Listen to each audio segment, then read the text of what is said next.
These are few aura cleansing tools. ये aura cleansing के कुछ टूल्स हैं।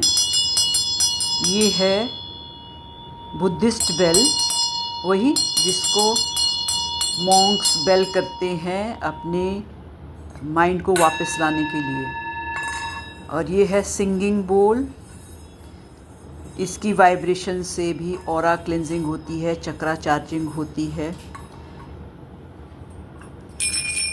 दिस इज़ तिंगशा बेल, इसकी भी अपनी एक फ्रीक्वेंसी होती है। तो इसी तरह अपने ऑरा पर इसको बजा करके, चक्रों पर इसको बजा करके हम इसकी क्लींजिंग एंड चार्जिंग करते हैं। एंड दिस इज़ ट्रम्पेट,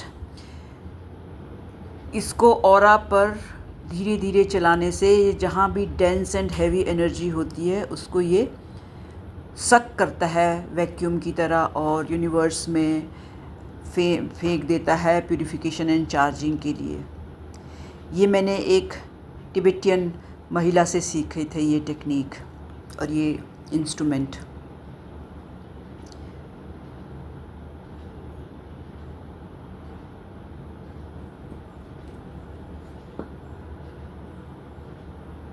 और ये पेंडुलम है जो कि एनर्जी सेंस करता है,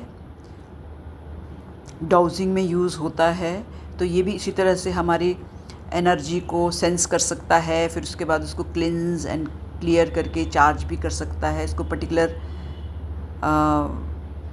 जगह पर रख के इसको बोला जा सकता है sense this energy, and then उसको चार्ज करने के लिए भी बोला जा सकता है। ये हीलिंग में हम यूज़ करते हैं।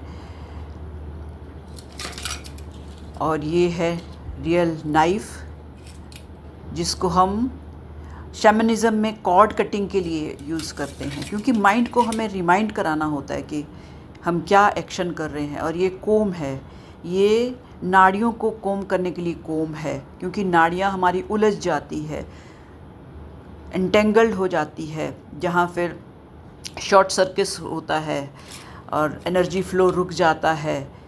इस बेस्ट टूल है कि आप अपने हाथों से ही करें, लेकिन उस तक पहुंचने के लिए, माइंड को इतना याद दिलाने के लिए हमें कुछ टूल्स यूज़ करने होते हैं।